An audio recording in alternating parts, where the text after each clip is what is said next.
busy day.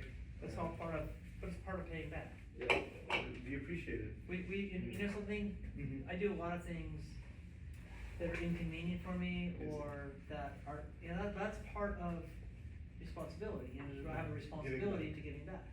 I see. It's only not when it's convenient for me, Mhm. but it's when it's inconvenient, that's really, the giving of yourself. That's very noble of you, Jim. I feel like. But it's not, but hopefully you learn from it, you adopt those things. Mhm. So You it's know. like it's for you. It's more of like passing the torch. Exactly. Passing it on. So if I do this I see. for 100 people, hopefully maybe a few of them will do it. Mhm. And they'll see this, and someday they'll aspire to do the same thing. We'll make this world a better place. Mhm. All right, Jim. I feel like we should give you a formal introduction and get this started. Okay. Hello and welcome to the AOI podcast, y'all. Our guest today is Jim Kalb. Hello, Jim. Welcome to the show. Thank you. Glad to be here. If you could give us a brief intro of who you are and what you do, just to introduce yourself to the audience. Sure. My name is Jim Kalb. I'm the president and founder of Triad Components Group. We're a manufacturer of components that go to the supply chain for the most part. And we're based in El Cajon, California, and we've been in business since 1991. We're approximately about a $16 million company, and we employ 21 team members. I see. So Jim, you said you started off as an engineer, Yes. correct? And you said you were not the best at it.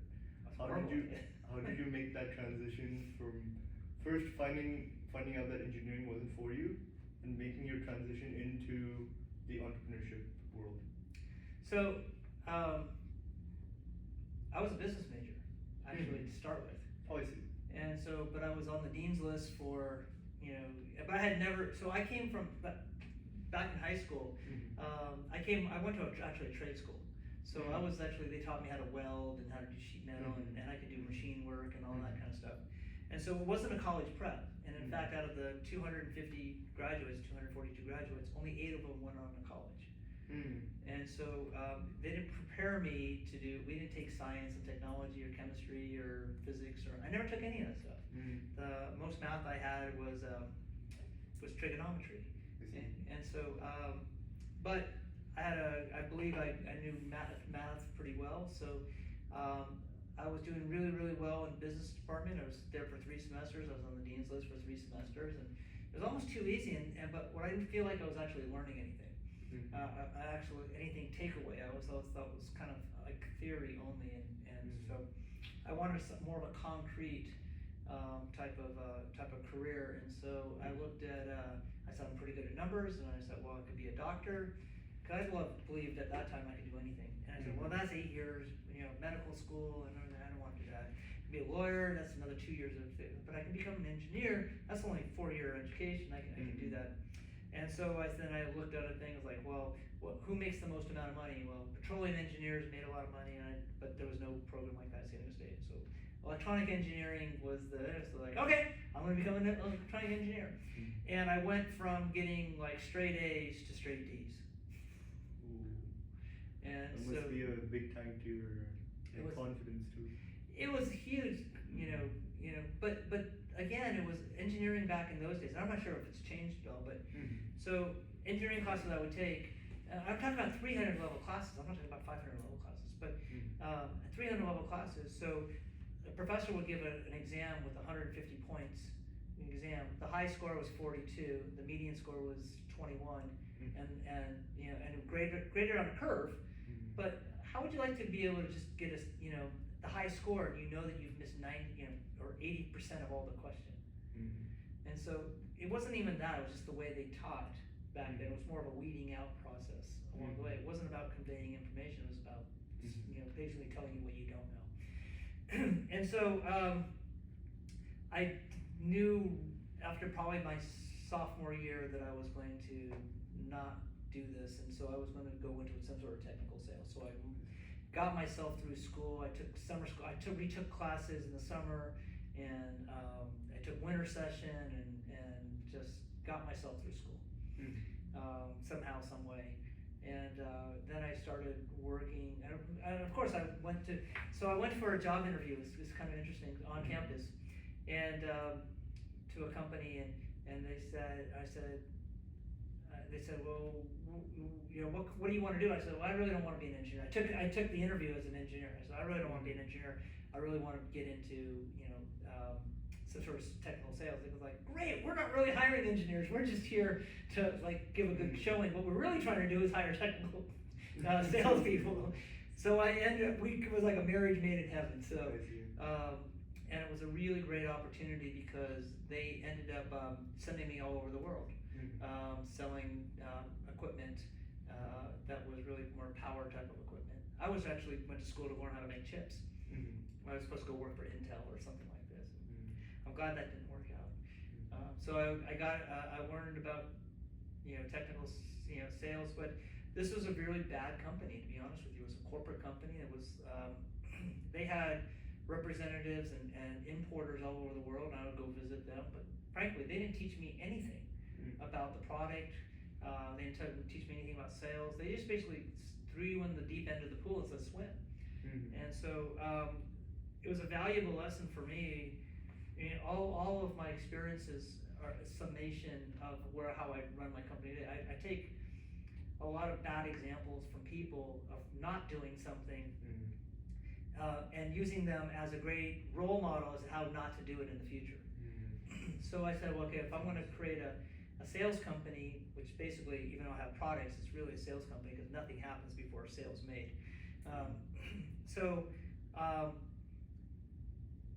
And so what I ended up doing was creating training programs, because I know if I have a trained person, so they know the product inside out. I can take anybody, I can take a business major and then teach them technical stuff.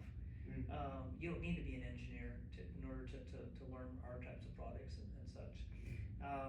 And with enough repetition and enough examples and a good enough program, examples and analogies and things like that, how people learn, then I can become a good teacher. By the way, good salespeople are good teachers. And so that's the idea, is you're selling them new ideas on how to potentially learn. So that's kind of what I did, and so I use that as a model for my own company and how to create a better company. Now, the second company I went to, so I was there about 2 years with that company, and then the second company I went to did a great job of training. They used, at that time, this was like in the mid 80s, or late 80s, and so they were using movies and video to like captivating imagery. Well, just to show things in laboratory conditions and how things could explode, and they used the movies as training aids. So my job was, again, as a salesperson, but my job in this particular company was using a relationship type of using training as a impetus for them to buy our products and inform customers what we wanted. So I use that as a positive example of how to use this. I still haven't used enough. One of the things I'm hoping to do with my own company, we'll talk about that a little bit, but is to use video in a much broader sense, and to hire a videographer to come in and take some of the IP, which is up here, and some of our other companies, other personnel, to get that out of our heads and put that onto some sort of lasting medium, to be able to take that information and then let people review it over and over and over again. So we don't have a manual. What we do is we have more of an outline and being able to train it that way. So that's kind of, I'm not sure if I answered that question, but Jim, I was getting to your entry into entrepreneurship. So can you tell us the story of how you first started your first company? Well, again, it was almost by accident. I was working for that second company, and I walked into Sony. Sony was one of my customers, and so they. I was talking with the engineer there, who's my customer, and he says, "Well, why are you here? It's like, I already buy 100% of my products from you." And so I said, "Well, I'm just checking in on you. I mean, this is what I do. I want to see if there's anything on the drawing board. I need to be, again, I'm just trying to be a good salesperson, keeping tabs on these people." And he says, if you really want to help me, you'll help me find this switch assembly. And so this is pre-internet. This is probably around 1990, and so there's no websites you can go to, and you didn't have contacts in the Far East. But for my previous job that I'd had right out of school, I made a lot of contacts overseas because I was involved with international sales at that particular point in time. So I had a lot of contacts and people who knew people, and they found me, got me to the right factory and the right engineers. And as an engineer, I was able to draw up the products that I was looking for, and with the help of and collaboration with the Sony engineer, we were able to describe what he needs and to make his product work. And we were able to make it for him and sell it to Sony, and we created a company. But it was just enough where I was just going to make enough to go to. My buddy and I, we used to like going down to Cabo, and so we just wanted to make enough money so we can have like a little Cabo fishing fund and be able to do that. It was just a little side hustle back, before side hustles were a thing. And so we did that, and we made about $65,000 in revenue, and we made about, I don't know, $16,000, $17,000 in profitability. One product was it was easy. We didn't have to inventory it really. We had a nice production schedule. Every month we'd ship them a certain amount, 5,000 of these switches, and it worked really, really well. But we actually created a limited liability company. Actually, it was an S corporation. That was there, and so we learned about how to form a company, and we learned about scheduling orders and stuff. But frankly, I didn't know anything about accounting. I would buy something and I would sell something. I didn't know about accrual accounting, and that was a problem because as we started to build inventories, I didn't realize that there's a thing called a cash flow statement that's where my cash was going. I didn't have any money in the bank. I said, like, wait a minute, I'm making all this profit on these sales. Where is this profit? Well, that profit was going in building up inventories or accounts receivable, because those take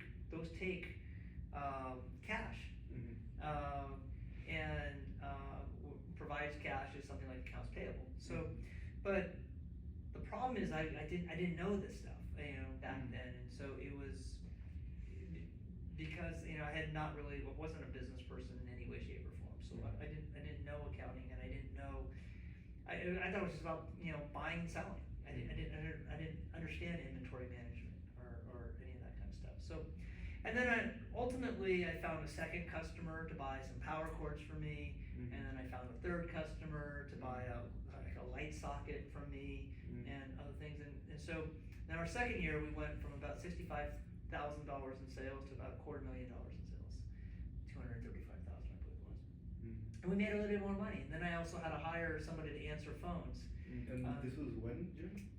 So I started the business in I met the guy in 1990, and January 1st, 1991, I started the business. Wow, what a way to start the year off. Yeah, and so we didn't want to pay some additional taxes. So in California, you have to pay an extra $800 whenever you start. So we decided that we're going to start on January 1 or January 4th in this particular case. And so we started the business January 4th, and got an attorney to actually create it. My friend and I started it together because, frankly, he had a business already, so we kind of ran it out of his office. So we had a commercial address on this thing in case anyone were to ever find it. We actually had an office there. So it wasn't working out of my house at the time, and so my buddy and I, we put in $1,500 each in order to incorporate. That's all we needed, and then we used a couple of dollars more on our credit cards to buy the product. And then as soon as the product came in, we sold it. We got our money from Sony 30 days later, and we had some profit. This is a bootstrap through and through. Totally bootstrap. We didn't call it bootstrap back then, but we just called it. We didn't really know what we were doing. And then continued to bootstrap. And we're selling more product, and we had to go buy more product, and we were maxing out our credit cards because we didn't know any different, and no one was going to give us any money or lend us any money. We were too new of a company, and frankly, we didn't have good financials because we didn't even know what financials were. And we really didn't. But we just kept selling and selling and selling and selling. And then we brought on some product lines like cable ties and wire and we brought on a fuse line. But in 1993, I was still working out of my house. So 2 years later, so we were now in like April of 1993, and my friend said, you need to make a decision. You're like a train that's kind of like going in a Y, and you're straddling both ends. Yeah, so you were at a crossroads. At this crossroads there, you're like, you either have to join the business, or let's get rid of it and give it to somebody else who can run this business. I said, I really want to do this. And how hard of a decision was that? Well, I had 2 kids. I had just had in 1993, I had my second child, my son. We had a house that we bought in 1992. So, so I had now a mortgage that I had to deal with, and a wife and 2 kids, and so I was making pretty good money for the time, a little bit more than what an engineer would have been making at the time as a salesperson. But it was corporate worlds. I had a company car, and I had medical benefits and 401k, and probably making, I don't know, $65,000 a year at the time, and my buddy and I, we said, look, we can only afford to pay my salary of $30,000, so I took a 50% pay cut, no company car, no benefits, nothing, and so I found a way to get through it. And so that first year, now we're in year number 3, but I only really had been there only a couple months, and I went full time. And so, but I envisioned myself making more money if I could sell more product. And so I went from $250,000 to $1.1 million in the next year. Because now I'm out knocking on doors for my own business. That's all you did. That's all I was doing, was knocking on doors. And I had somebody answering phones on the inside. I had a friend of mine trying to do the books, but they were completely, I didn't understand. Even like with QuickBooks, I didn't get it. It was kind of foreign to me. 1993, and so I think we were making money, and I was paying some salaries, and I had a small building. Then we moved out of my friend's office building. We we rented a small warehouse, and I mean small, like 1,500 feet, warehouse there, and I set up a couple of presswood desks and such, and we continued to grow. And then I hired a second salesperson, and hired another customer service person, and a warehouse person to do the boxing of this stuff, and it was fun and interesting at the time. And so we continued to grow. We went from $1.1 million to $1.8 million to $2.5 million to 3. So by the end of the decade, we got up to about $4 million in sales.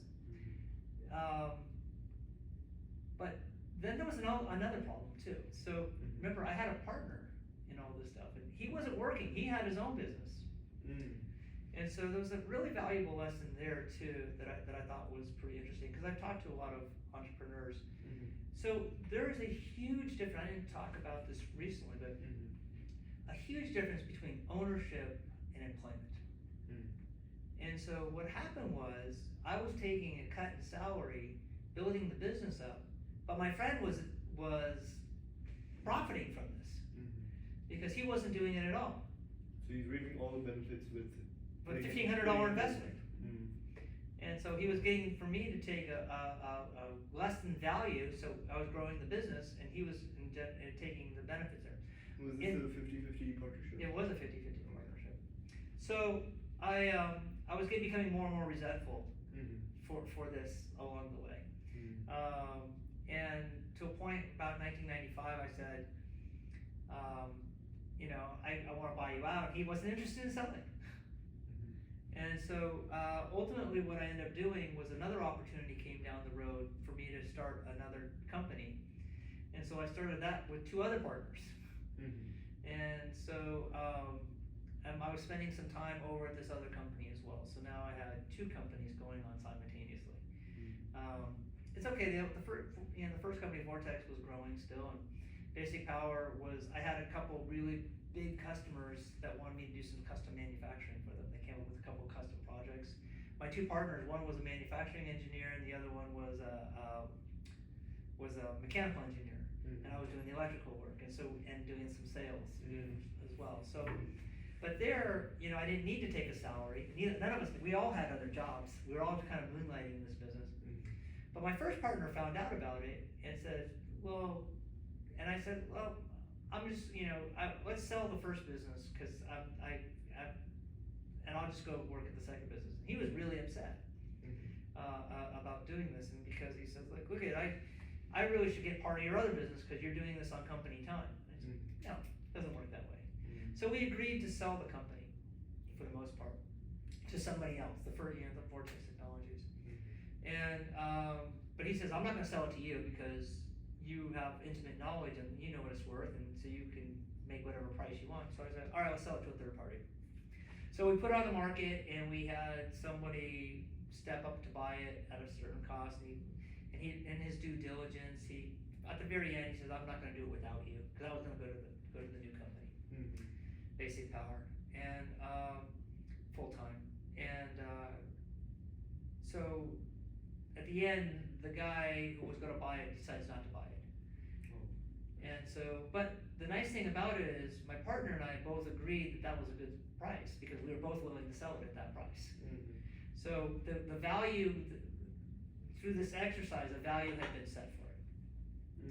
So it allowed me then to make an offer to my partner saying, look, you were going to sell it to this guy for this price, sell it to me for this price.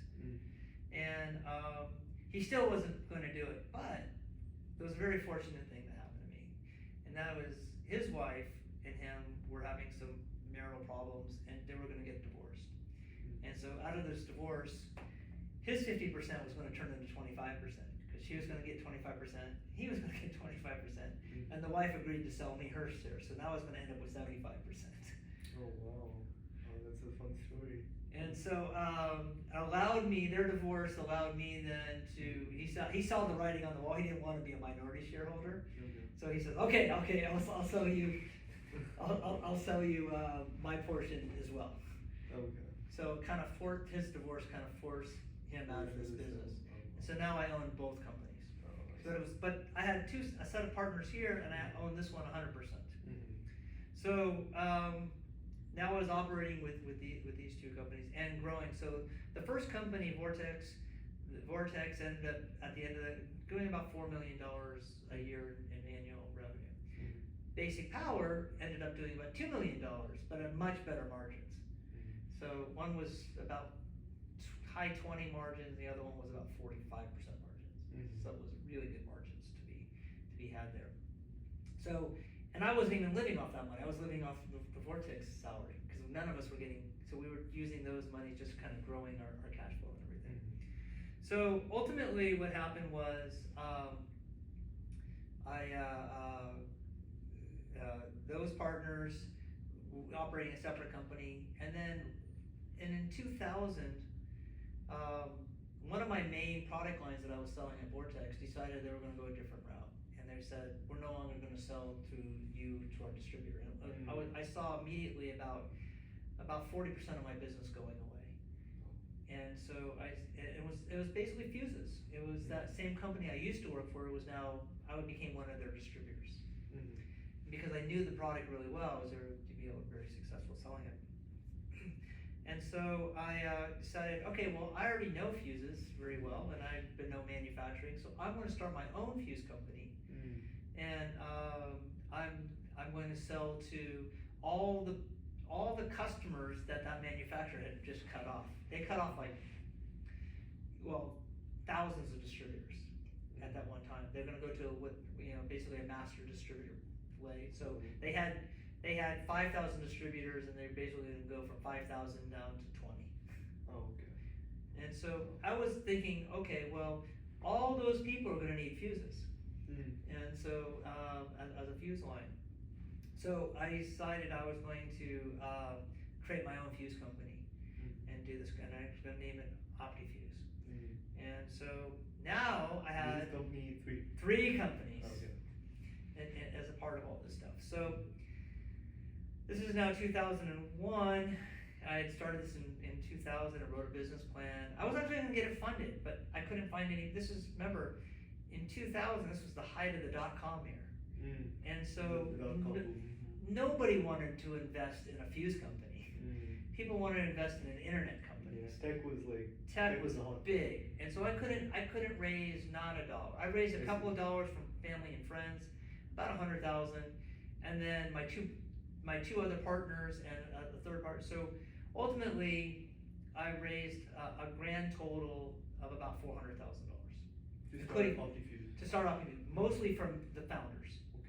So the founders capitalized this company in order to do this. So we needed to create a partnering system. We needed to create a catalog. We needed to create a price list. We needed to go out and create a distribution network for ourselves.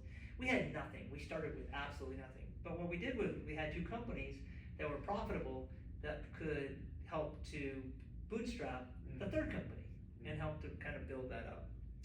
So this was about 2001, but I just found that I was running around to all three companies. They were all in three different locations with three sets of partners. And so I got together with all my partners and I said, look, this is ridiculous. I'm killing myself here. I got young kids at home. I can't do this anymore. So here's what my suggestion is. Why don't we create one company and we'll create a valuation of all these companies here in each one of these things, and then we'll combine them into one. We'll call it Triad Partners. And so three sets of partners, three companies, and we'll call it Triad. And so ultimately that was when we basically put everything under one umbrella. And we had three different trade names. And that worked out really well. I had some partners that were really doing more of the R&D type of work. I had some partners doing the logistics stuff, and this logistics stuff of Vortex could help with the logistics stuff of some of these other companies and such. So it worked out really, really well. Now the OptiFuse, which I thought was going to turn into $1 million company in like 3 years, after the first year, it did like $25,000 of business. But your business plan said $500,000. $500,000. So woefully short. It just took so much more effort to start a brand than it did to start a distribution company. Distribution company, you're just buying and selling. It's a trading company. So it was really easy to start a trading company because we were trading on the brand name of the other people. It's like starting a food store. It's really easy to start a store, on a corner. You just buy Coca-Cola and you buy Wonder Bread and you buy Campbell's soup and you stock your store. And people come and you sell them product. You didn't have to create a soup company or a soda company or something like that. They were already there. So it was really simple to start Vortex. It was much harder to start a brand. And so we grew that brand, but the Vortex brand, because I was spending so much time with OptiFuse, the Vortex company started losing customers. And then one of the reasons why was most of the customers we had were in northern Mexico. And a lot of those same companies then moved their operation from northern Mexico to China. It was like Mattel moved their company, their thing over to China.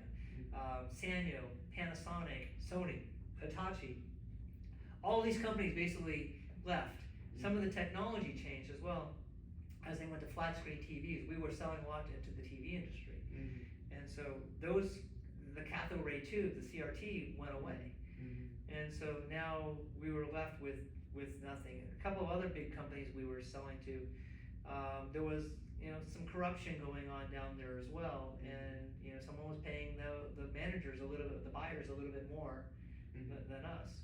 And we weren't selling. We were pretty ethical along the way, so we didn't do much of that kind of stuff. And other than maybe taking someone to lunch or something like that, but someone was giving them cash payment. So we lost a really big customer there. So we saw where Vortex was doing $500,000 in 2020 or 1999. By 2001, they had gone down to like $500,000 a month.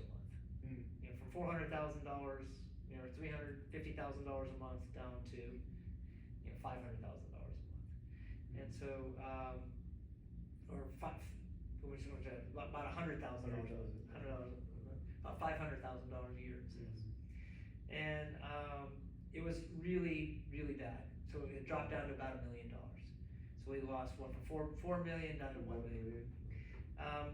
And we had to let people go, and they saw the writing on the wall. They saw the customers leave, and a lot of them just left on their own because they wanted to go find other jobs to do that, because tech was just growing and everything. So it was a really, really trying time for us to do this. We're trying to launch a brand that we truly believed was the future of the company. At the same time, we were trying to find other projects, you know, for basic power. We were running out of projects and running out of manufacturing stuff for them to do. My partners were not bringing in the business that they said they were going to bring in. So I ended up letting my partners go from one of the things I had learned was employment is not equal to, so they still own the business, but they just weren't employed and making a pretty good salary. So I let them go, and pretty soon they didn't even want to own it, so they sold me back the shares of that company. So I ended up with about 80% of all the outstanding shares of the resulting companies, and I had a couple of people still had some shares. But we stayed at about $1 million, $1 million to $1.5 million throughout the 2000s. And we were almost bankrupt by 2009.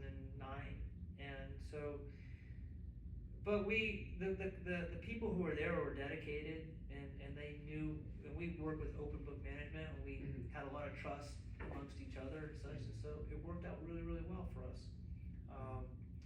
We were able to, you know, it got really dark for us, to be honest with you, and it was a lot of stress. You can imagine, you know, and people who know my story now, they say like, you don't look so stressed. That's because I always believed in a very positive way. It's like, I could always go do something else, you know, if this didn't work, because I believed in my skills. And during that time also, I had gone back and got an MBA, and learned a lot about business. While you were running these companies? Well, in the early 2000s, I got my MBA in 2003, and so I learned a lot more about how to run these things. I learned about accounting. I learned about marketing. I learned about HR. I learned about branding. I learned about logistics, and getting product from and warehousing and barcoding and all kinds of things. And so I became this incredible learner. I'd always try to learn things, but now I just engulf myself into into learning new things and how to run my business more effectively. And because before it was just on sheer energy and talent. It wasn't I didn't really have skills. I really just had talent. But I never honed that talent into skills, and then make skills over the course of time, and then you end up with experience. And so I learned about that kind of stuff. I mean, it was a very, very humbling time to be able to do that, and almost come that close to failure. And I like to say that I had my plane, it was up here, and then I started nosediving, and there's the trees, and like the wheels hit the trees before I started coming back up. And in 2010, it was the first year we became profitable, and it was about 2011 when OptiFuse was now doing about $1 million. I felt really good that like 2010 it was when OptiFuse actually did more sales than Vortex, and then finally OptiFuse then pulled ahead and started doing more, more and more and more. And for the next 13 years, we've been growing at a compounded rate of about 23% a year. Wow. And so that, from under $1 million in 2010 to now this last year we did $16 million. And so it's been a really good growth for us. And now what we learned along the way is some humility, and we learned how to do things right. We no longer are all about growth. It's about smart growth. It's about it's about, people, and about that, around 2010, we actually created a little credo of about what we believe in, and all the beliefs that we hold secret. And we'd always had core values, but we really didn't live those core values. But it wasn't things till time get, like they say, when people get religion when they're when there's no hope. When they hit rock bottom. When they hit rock bottom, and so we had almost hit rock bottom, and so our religion was our core values and our belief systems and everything. Why did we start this business to begin with? What were we hoping to do? And so, and then people started buying into because we started living those core values more and more and more. It wasn't about survival anymore. It was about doing the right thing all the time. I heard one person say, "How you do anything is how you do everything." Yeah, I've heard that before too. Exactly. So we started doing everything right. And it wasn't like, we weren't trying to make excuses. Oh, well, we trying to rationalize that. And they were all guided by those principles. All guided by those principles. Jim, can you expand on more about what those principles were? Well, the core values we had are simple. They're four. Actually, we have, if you come to our office, we have a mural on our wall, and it's a compass. Okay. And the 4 points of those compass, and again, they're just words, but they're very meaningful. For one of the things we did was integrity. Okay. So integrity to us means saying what you're going to do and doing what you're going to say, and what you've said. And so that means just living up to your word, having trust, and letting people trust you that whatever you say is going to be the truth all the time. Not because it's convenient for you, not because it'll get you that order so you can survive another week or something like that. It was just, that's the way it is. And we have conversations even to this day, and we'll say like, well, we could do this. It was like, and someone will say, from our team will say, is that the highest integrity though? And to have a bunch of people vying for a job, and then and then not telling them the truth and saying, yeah, you're our second choice or your first, and no, that's not. So we go through and spend a lot of time with that, because it's not the highest integrity. So we even to this day we look at that as being the highest integrity. The second thing is constant communication. So we believe that we could over communicate. We will use open book management with our team. Everyone knows how much money we're making, how much money. We haven't lost any money in a long time, but how It's a good sign. it's a good story. But that's the idea is we over communicate this with people. We make sure that there's no ambiguity on anything we do. We're going to tell people what we're going to do. We're not going to make any weasel room along that, as part of that integrity as well. The third thing is something I've believed in pretty much all my career, and that is continuous learning. So we believe completely in continuous learning. So I've had to learn, accounting. I've had to learn HR. I've had to learn all these different things along the way in order to survive and keep my business intact. But it's also then sharing that knowledge with other people. One of the reasons why I'm doing this podcast today, or one of the reasons why I do guest speaking, is to share that knowledge. I have a responsibility to share some of that knowledge with other people along the way, and some of those experiences with people along the way. And it's not always great. I'd love to say pump myself up and say, well, it's been great. It hasn't. It's been, found myself near failure at that point in time. So, but constant learning. And so then how do I also get other people in my organization to do continuous learning? So one of the things, I'll give you one quick example, is we have a book club. So we've read now 24 books. Wow. And business books, Good to Great, and we've read The E-Myth, and we've read all kinds of great books, but we've also read other books that are more personal development, like The Greatest Salesman in the World, or The Richest Man in Babylon. We've read things on personal accounting and such. We've read stupid books like on taxes or something like this. So how do we get an educated workforce? So do they want to read these books? No, I don't threaten them. So what I did was, early on, I said, look, if you guys show up a half hour early on Friday at 7:30 instead of 8 o'clock, we will, and you take the time to read the 25 pages that we're going to read. We're not going to assign more than about an hour's worth of reading. So here's what I'll do, is I'll give you credit for that half hour you started early, Mm. and I'll shut the office down an hour early because Mm. you've done some reading on the side. Mm. So we're shutting the office down on Friday afternoons at 3:30. You can start your vacation. You get paid till 5, Yeah. but Okay. we're gonna shut it down at 3:30. Oh. But if you don't come prepared and you're not ready to do this, then we're gonna end the program. Mm. And for everybody. So Mhm. now we have a little bit of peer pressure Mhm. to make sure everyone's reading, and then I go through and we do a team meeting, because we're doing this from all over the world. I have team members in Spain, and I have team members in Austin, Texas, and Toronto, Canada, and so they're all on the same meeting with me, Mm. on Friday mornings. And so we're doing book club, and we discuss it, and I go through and I moderate it. There's 21 people on the screen, and I say, Steve, tell me about what this chapter was about. Mhm. And so it's like, and also, Mary, what do you think about that? What, did you come up with the same, item? Mhm. And I'll go through everybody on there and ask them a question about the book or something like that, so I know that they've read it. What's the best read you have, Jim, with the club? The best reading one? Yeah, something that the whole team has thoroughly enjoyed. We had a book that we did in one session. Really? Yeah. Which was Green Eggs and Ham. Green Eggs. Oh, by Dr. Seuss. By Dr. That's Seuss. nice to see. And the reason being is, okay, so think about that book. I'm just giving you an example. So Okay. this is how we moderate. What's the first thing that happens? I read it like way when I was like a Okay, little so kid. you don't have any kids. The first thing it says, I am Sam.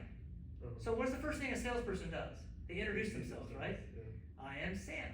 Sam, I am. And what's the first thing he encounters? Does the guy sitting in the chair say, I do not like that Sam, I am. I do not like Sam. I do not like Sam, I am. That's objection handling. Then all of a sudden now you have a disgruntled customer. You have someone who's not going to buy from you. I see. He doesn't like him. He says it right away. So what's the first thing it is? How's an alternative? Do you like green eggs and ham? So he immediately says, do you want to buy something from me? Green eggs and ham. No, I do not like green eggs and ham. I do not like them, Sam, I am. All of a sudden, you've got somebody who not only can't make a connection with that particular customer, but he's not going to buy what he's selling because he doesn't like him. So there's a connection you have to make when you're trying to sell something with the customer. How do you make it? So now we start altering alternatives. Do you like them in a tree? Do you like them here or do you want them there? Do you like them with a goat? Do you want them on a boat? Do you want them in the rain? Do you like them on a train? We go through this whole thing, and finally, he doesn't give up. He keeps going and going and going and going until finally the customer says, okay, leave me alone, I will try them. And he tries them, and he says, I like them. I trust you enough now, I will do it. And I will eat them on a train, I will eat them in the rain, I will eat them with a goat, I will eat them on a boat, I will eat them here, I will eat them there, I will eat them everywhere. Thank you, Sam, I am. So guys, if you're listening, Green Eggs and Ham is actually a sales book. It is a sales book. It's an incredible sales book if you take the message away as that. And so we had so much fun with that book as a thing. We also, there's the greatest salesman in the world. It gets religious at the end, but because but again, we overlook the theology of the whole thing in the end. And it's the story of St. Paul, really. But the idea about being the greatest salesman, St. Paul, in Jesus' life, he didn't really have.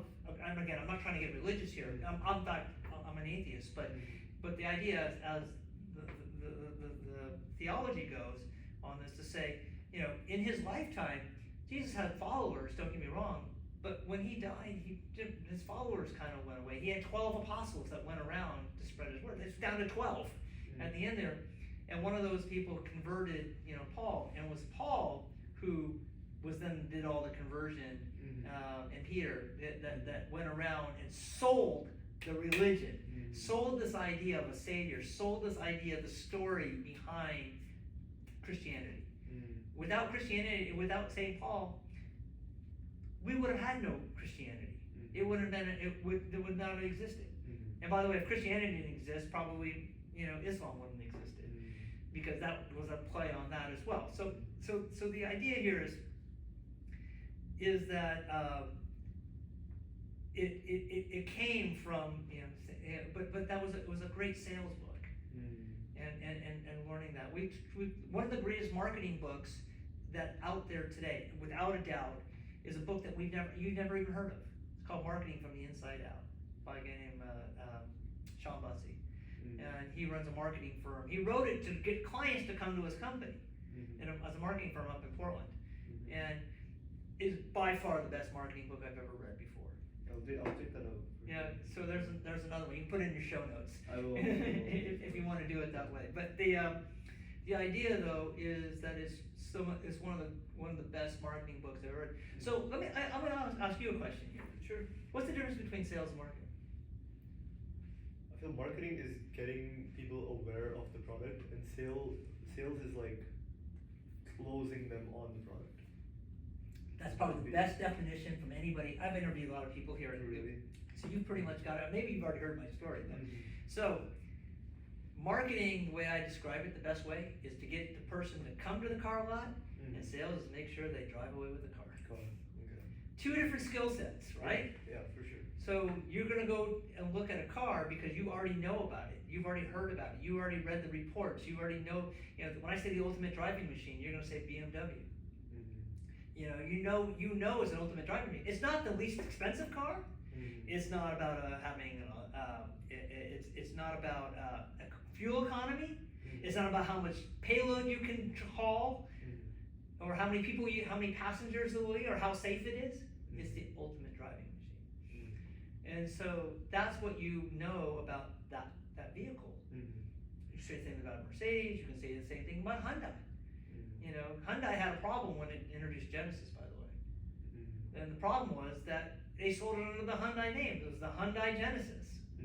And it was, people think Hyundai and they think of, small practical cars that basic transportation, right? For the most part.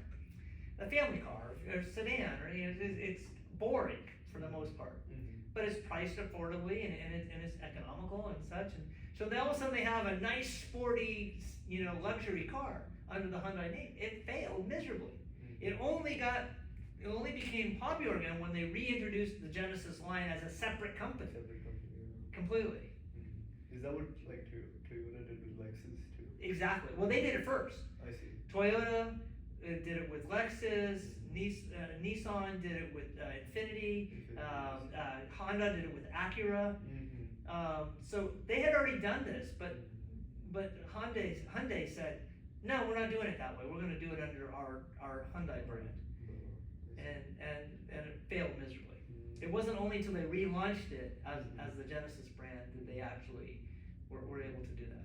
So I think from these stories, you're telling me that there's a message in each facet of your life that you can take and implement towards business. By the way, I didn't finish the last core value. The last core value was having fun. Having fun. So we have a lot. I love coming to the office not because I'm making money, because people at the office are my friends. We laugh so hard. We tell jokes. We work really hard. But this is we have a great time. It's not contrived. I don't say, okay, we're gonna go do a bowling night. And everyone's gonna be mandatory that they come, and we're all gonna have fun. That's not the way it works. It's not at all. We have fun because we really enjoy each other. When I go to the coffee, I ask people along the way, can I get you a cup of coffee? So does the leader of a company, to just the workers say, how can I help you? Today, can I bring you some coffee so you can do this? So you can work a little bit harder. I see that you're really concentrating really hard on this. Can I give you want my office? I'll come and sit in your office so you can have this meeting with somebody. So you can be I don't care. It's not about that. It's about we practice when I was talking about that credo, those belief systems that we have. I talked about the 4 core values, but we also have several of our several of these belief systems that came a little bit later, probably about 10 years later. But one of those things is we practice servant leadership, meaning that my employees don't work for me, I work for them. And so how can I do to make their life better? How can I do to make them more productive? How can I coach them up? How can I make them more valuable so they can earn more money? You know, that's not so I can hire people above them, but how can I train them to become the next leader of our company? I love that, Jim. I feel like one thing you said in our presentation was you don't manage people, you lead people. I feel like that's a very deep, impactful statement, and that really resonated with me. Changing gears, Sure. I just wanted your view on modern entrepreneurship, because I feel like some of the values that you talked about and some of the opinions that you said kind of go against like what's happening in the world today. What do you think of modern entrepreneurship and what it's getting wrong? I'm not an expert at that. I can only speak from my own experiences. Mhm. So I don't know what, people will point to Elon Musk and say, yeah, he's a very successful entrepreneur. And he is, don't get me wrong. But I like talking to him. So Elon Musk only cares about that we're talking about Elon Musk. And, so he's thanking us right now because we're talking about him. But you can thank me later, Elon. He's watching. I'm sure he's watching right now. Sure he's watching. You can thank me later because I'm talking about you. But the idea here is, there's these egos involved. There's this. The point is, it's a 32-year overnight success, and we're still growing, and we're still learning every single day. And so, what I find is modern entrepreneurship is looking for shortcuts. They're looking for hacks. They're looking to very quick. They want to get in. They want to get out. They're not building trust. They're not building any kind of leadership. One of the things we did early on is, I'm 61 years old now, and so I've been doing this a long time. And there's going to be a day when I'm not going to be there anymore. I used to say that my exit plan was a gurney, and they're going to have to wheel me out when I'm dead. But that was kind of a brash young guy to say that kind of stuff. But now I know that there's an end. There's an end to anything you do.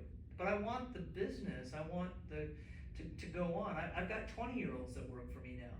So when they're 65, I want it to be there for them. And so how can I make that happen? And so I could try to sell it to a PE company that would destroy it. I could sell it to a competitor who would probably shut it down tomorrow. It would be short-term profits for these people, and that's not what I'm looking for. I'm looking for a long-term, sustainable business and I've heard that term, evergreen company. I'm not sure if you've ever heard it. So it never loses its leaves. It's evergreen, forever and ever, ever.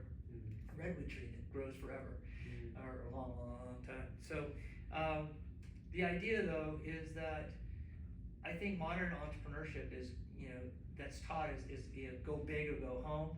That's not the case. It doesn't have to be that way. You can create an incredible company, and so you and I have talked about this before. The most successful band and such is of the 1970s was, some people might say it was the Rolling Stones or Elton John or ABBA or the Bee Gees or whatever it happened to be. The most successful band in terms of revenue generation was the Grateful Dead. They never had one top 10 hit. They never had one top 40 hit along the way. But they played 300 dates for an entire decade. And they had raving fans. They still do to this day. And there's, most of the members are dead. In this, and there's still a couple of surviving members that go out and they go on the road for lots and lots and lots of dates. But not only were they the top band in the 1970s, but they were the top band in the 1980s, and probably into the 1990s. And then Jerry Garcia passed away. But but they would fill stadiums. But do you think they started with a stadium full of people? No, they started with 40 raving fans that couldn't live without them, and they went to every show that they did, and then they told a few more people, and then 40 turned into 50, and 50 turned into 75, and 75 turned into 150, and then pretty soon they were filling places, and small clubs, and bigger clubs, and then arenas, and now stadiums.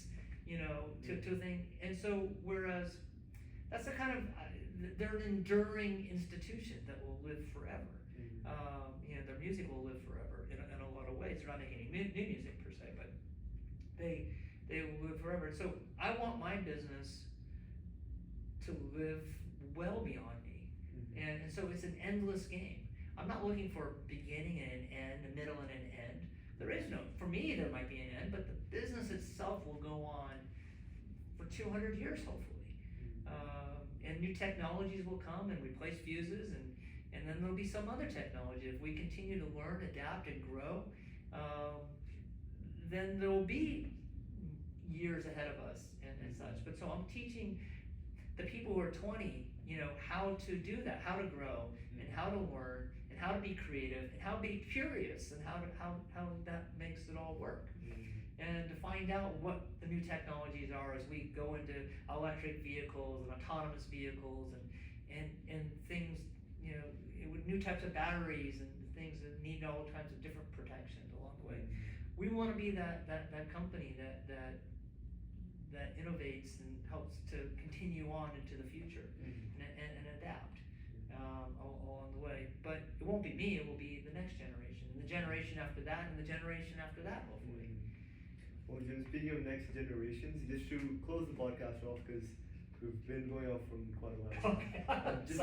Just to be respectful of your time. Speaking of next generation, Jim, is there any golden piece of advice that you'd give to the next young generation of entrepreneurs? Well, so I do a lot of mentoring.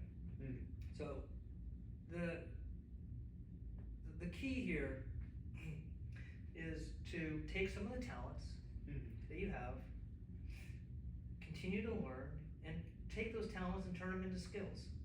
Doing, trying, and failing in a way. You don't have to fail big. You can fail small, or you don't have to fail at all. I never actually failed at it. We stuck with it. We kept it going, and we lowered our threshold a little bit and started over again. So I ask the question all the time. It says, when you want to take a giant leap, like sprinters, like the long jumpers in the Olympics, what's the first thing they do in order to take a giant leap? They take the first step. Nope. They get up in the morning. Nope. They start they're at the track meet, and they want to compete in the long jump. What's the first thing they do, typically, before they start their jump? They go backwards. Oh, I see. Yeah. They're going backwards, right? Yeah. To get a running start before they get their giant leap. Oh, I see. When you build a building that's going to go up, when you start going up, 30-story building, what's the first thing you do? The foundation. You dig a hole, right? Yeah. You're going the opposite way because you're building this strong foundation of what it is you're trying to do. And before you can build this monument that goes up, or you want to take that giant leap forward, sometimes it means going back. And it's learning all the things you don't know. And then taking those talents that you have. You're smart, you're articulate, you're curious, you're creative, and take those things and then allow yourself the ability to make good decisions and to learn and to learn how to learn. So never ever stop learning. Be curious about how things work. Open things up. Find out why they work, how they work, and why. Look at this. People are looking at this. Hopefully, this podcast, and because they're curious on what I did, and so I can share my experiences. I can't tell anybody else what to do. I can't give you advice, but what I can do is tell you what's made me successful along the way. So if I had, in fact, I said to myself, if I had tattoos, some people tattoo things on their arms. So I haven't done it yet, but I might do it. I'm really thinking about doing it. So I would have 3 tattoos put on my the 3 things I absolutely live with. The first one is gratitude. Is have the most gratitude for being in the place where you're in the free country to do what is you've got education here, opportunity, you have intelligence, you have great parents for the most part. Maybe you don't have great parents, but you have people who care about you, and you're being grateful for all the opportunities that you have. No matter what that opportunity is, be grateful for it. Think about all the things you're happy for. Don't think about all the things you don't have, but think all the things you do have. Be grateful for I'd it. encourage the audience to do the same right now. Just like be grateful for what you have. Number two is discipline. You know, be disciplined enough to get up and learn every day, to show up, to raise your hand, you know, to volunteer, to say, I will do this. And to see it through, to be disciplined, not to give up. And so that's the third one, is perseverance. You know, when the going gets tough, go, do it. Don't give up. Keep going, you know, no matter what. And say, well, okay, well, I can always go do something else. No, this is it. Burn the ships. Say, this is it. I'm going to make it, or I'm going to, you know, or I'm going to die trying. There's an old movie, and we have these. So part of the fun is we have a bunch of, you know, clips from movies that we do in our training. And one of the trainings, there's an old movie called Chicken Run. It's claymation that does it. And they're giving up this rousing speech. It's like, we could either stay here and die by the chopping block, or we can die getting out. Just die getting out of here and escaping. And it was like, those all involve dying. Is there a third choice? Yeah. So the idea here is, you know, just do it. Yeah. Like there's no other option. There's no other option. Because you're gonna die eventually anyway. So why not die doing something you love, something of value? And helping other people. Yeah. And paying it forward. If we all just paid it forward a little bit more, you know, we would have a better world. Stop trying to be. I'm not trying to get political, but there are business people out there who say, you know, you're a schmuck for paying your taxes, or you're a schmuck for paying your subcontractors. You don't have to pay them. You know, you can stiff those guys, because you know, what are they gonna do? Sue you? And I got better lawyers than them. I don't need that. But the reality is, you've got to, you know, that's how much integrity do you really have when you do that? But there are people who believe in that. You know, get mine, and who cares? It's this whole thing about greed. You know, screw those. Just today, the last couple of days, we've heard about the failure of Silicon Valley Bank, and about how the executives took all their money out and sold their stock. I hope they go to jail. I really do. You know, and I don't know all the story. And again, these are just reports. So again, I'm not here to make, you know, cast too much. But if that's the case, they should be good. They should be in jail. Because what gives them the right to get theirs when they stiffed everybody else out? So and such. So it's just not the right thing to do. So gratitude, discipline, perseverance. So that's what we do. Jim, thank you so much. This podcast has been absolutely amazing. You're welcome. I really appreciate you coming here and doing this. I feel you're an honorable man trying to run a business in a way that's ethical and honorable. And I feel like that's the most you can ask for. And I will find success wherever I find it. Guys, thank you so much for tuning in. Please don't forget to like and share and subscribe. And yeah, we'll see you back here again next week. Thank you so much. Thank you so much. You got it.